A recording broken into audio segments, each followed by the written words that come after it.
Good afternoon, my beautiful soul followers. Hope everyone is having a cozy fall day. I cannot believe we are already in November.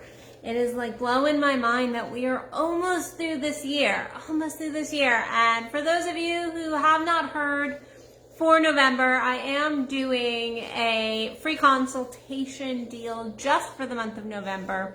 And so you can find all that info on my Facebook page, on my website, addisonbell.net. I've posted it a couple different places, but that is not our topic for today. So a couple days ago, I shared a TikTok. It was just a silly TikTok about masturbation and how the whole premise of this little comedy skit was a woman finding her man masturbating and being like, oh my goodness, like I'm not angry, but you've got like a death grip on your genitals. Like, what the heck? Does it owe you money? And it was funny and playful. And I love bringing a little bit of humor into our sexuality, because if otherwise we feel like we're sitting in high school sex ed class where it's all serious, and you know what? We need to bring some humor. We need to bring some laughter and play into sex. Sex is supposed to be pleasurable. But amazingly, I got a ton of comments about that particular playful video. A lot of people sent me some private messages and we're talking about like, yeah, we don't learn how, as men, we don't learn how to masturbate in a, what I would consider a tantric fashion. We don't learn the importance. We're shamed into hiding it. And so we do it really fast. We try to just get off and we try to move through it. And it really did get me thinking about the importance of just this topic, because a lot of times I hear from my individual personal clients about them not being able to learn Tantra, to learn these tantric elements, to not have the orgasmic life they truly desire, just because they don't have a partner and they're like, well, masturbation just won't do it. And there is some truth to this. So masturbation has its limits. It really has its limits, because we cannot be both the giver and the receiver at the same time.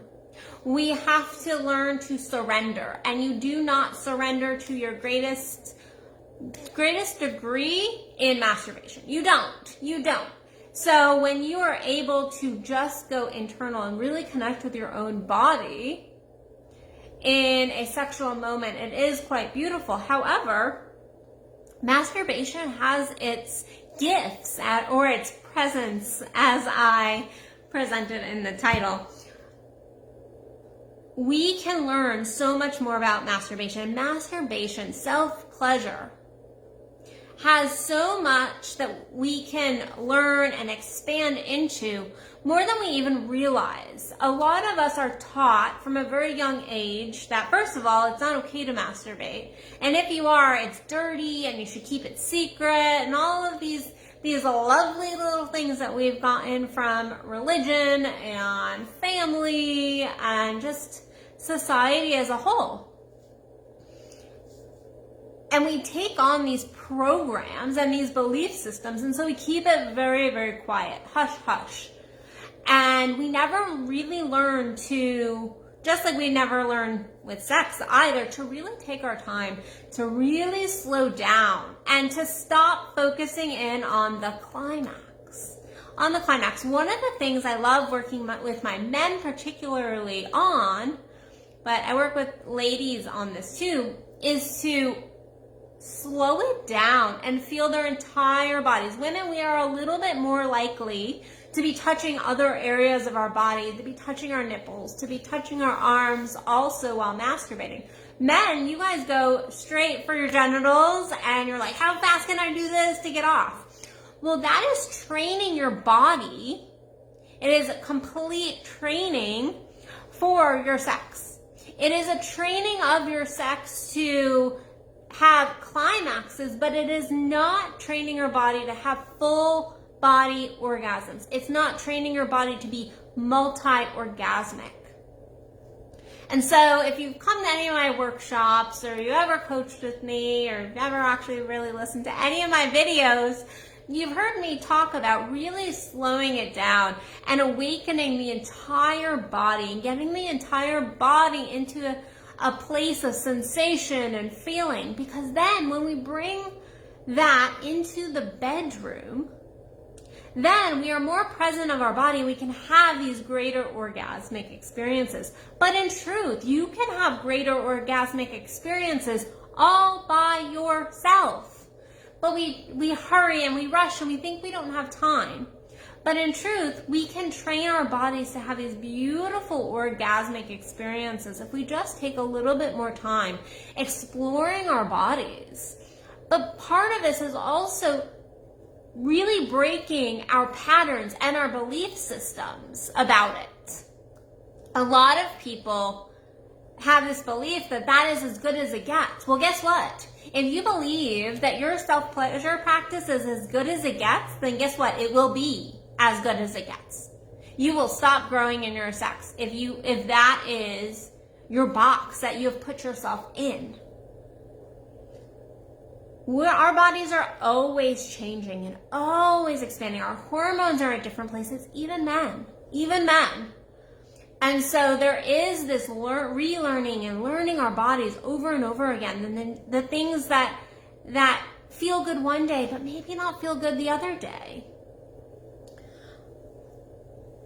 Men particularly will train their bodies into erectile dysfunction. You will train your bodies to have premature ejaculation with the patterns in your masturbation that you have learned. And so if I can give you anything today, it is to get more present with your body and to slow it down and to bring your entire body into your self-pleasure practice. And big one, maybe don't even touch your genitals. Maybe don't even have the focus on your genitals. When was the last time you had a self-pleasure practice? And I have some really beautiful people on here, so they're gonna be like, no, I did that the other day. But in general, the average person does not take time to really just touch their body and feel all the juicy pleasures. And then ladies, I've hit on men a bunch in this, but we have our own shame about masturbation. We have a lot of our own belief systems and belief structures that sex and pleasure is just for men. There's lots of learnings that I hear, and I know that we are breaking through that, I think, in our society where we're learning as women to really take control of our sexuality and our pleasure and our desire, and that I think it's so fucking beautiful that we're finally stepping into that. But a lot of what we've learned as we've kind of had this sexual revolution is to rely on our vibrators. And I'm not going to go on my soapbox that I usually go on, but vibrators disconnect you at a certain level. They will train your body just like men, and the way they're holding themselves, the way they're masturbating will train them into bad patterns in the bedroom. Our vibrators do the exact same thing. Guess what? Your man doesn't vibrate. He can change his speed to a certain degree, but he does not have 20 speeds. He's not going to be able to measure up to that. And so what you end up doing is putting a huge wall in between you and your partner. And most women, when we're using our vibrators, we're not doing a whole body exploration and be like, oh, let me feel how the vibrator feels up here and how it feels down there. We're focused in on the climax. And so we end up going to and training our brains. This is not just we're training. This is a brain technology. This is like our neurotransmitters are shooting at a certain rate. And if we continue to masturbate, self-pleasure in the exact same way, we create this neural wiring. And that is really difficult to counteract. It's possible. It is totally possible to counteract it with breaking down of the patterns and doing different things in the bedroom with yourself. But it is still a pattern. I can't tell you how many women I work with that it takes quite a while for them to break their habits with their vibrators because they become addicted to their vibrators. So if I give you guys anything today, I want you to get more embodied. I want you to try to touch on your body and find all the juicy sensations that you can and get more intimate with yourself. Take out the pornography, take away all the toys, just try you with you. Because I promise, if you can find a healthy, pleasurable masturbation practice, that will spill over into any sexual relationships you have. Guess what? You don't want sex the exact same way every single time, or at least I don't. Anyone who is exploring, expanding their sex, they don't want the exact same thing every time. Touch me this way. Okay, we do this, and then we do this, and then we do this. That gets so fucking boring. So why do we do it with ourselves? Get a little bit creative. Romance yourself. Wine and dine yourself. Touch your entire body. And then I want you to look at your belief systems, your true belief systems, not the ones that you want to go, oh yeah, that's my belief system. No, look a little bit deeper and learn where you are programmed in your masturbation. What belief systems did you learn? What programs did you learn? What are you doing in the bedroom by yourself? And also, if you have an issue with your partner masturbating, that's something to look at too. Why do you feel like it is dirty or wrong? And I know a lot of people feel this way. Why is it wrong for your partner to love on his or her own body? So some beautiful questions for maybe to go in and journal on and really look at. Because when we can touch our bodies with presence, intent, truly embody ourselves, and truly step into the pleasure, then that will spill over to the bedroom, and then we can have so much more connective sexing with our partners when we get to that point. But guess what? We come first. We have to connect with us first and foremost. So go expand your self-pleasure practice. Go embody yourself. Go allow yourself to learn yourself. Because guess what?